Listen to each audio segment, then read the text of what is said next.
Hola, mi nombre es Katia Zelaya. El día de hoy vamos a conocer los sonidos de las letras del abecedario.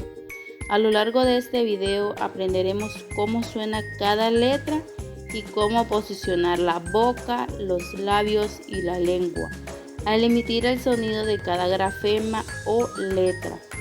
Prepárate para descubrir cómo suena cada letra y cómo podemos pronunciarlas correctamente. Empezamos con la letra A y su sonido es A, A, A, abeja. La letra B y su sonido es B, B, B, banano. La letra C y su sonido es coco. La letra Ch y su sonido es chicle. La letra Ch es un dígrafo, se forma con dos letras, pero se presentan con un solo sonido. La letra D y su sonido es diente. La letra E y su sonido es e, estilista. La letra F y su sonido es frasco. La letra G y su sonido es gusano. La letra H. Recordemos que la letra H no tiene sonido. Hoja. La letra I y su sonido es imán. La letra J y su sonido es jabón. La letra K, el sonido es kimono. La letra L y su sonido es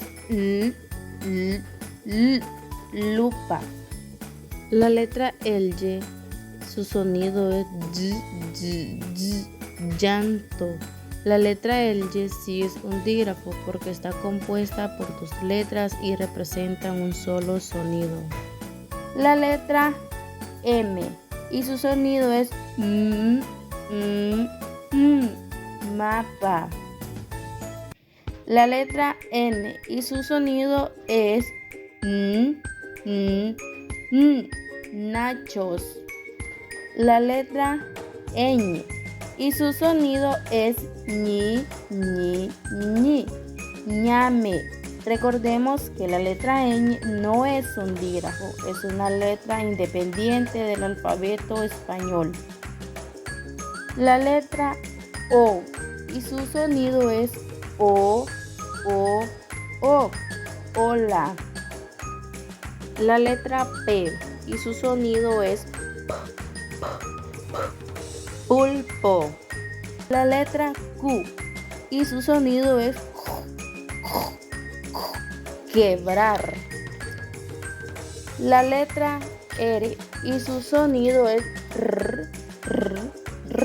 regalo. La letra S y su sonido es sandía. La letra T, el sonido es tortuga. La letra U y su sonido es ukelele. La letra V y su sonido es volcán. La letra W y su sonido es web. La letra X y su sonido es xiomara. La letra Y y su sonido es yoga. Y por último tenemos la letra Z y su sonido es zorro. Y así terminamos nuestro recorrido por los sonidos de las letras del abecedario. Ahora ya sabemos cómo suenan, cómo se pronuncian y cómo posicionar la boca, los labios y la lengua para cada letra. Recuerda que conocer los sonidos es el primer paso para leer y hablar correctamente. Sigue practicando y diviértete aprendiendo. Hasta pronto.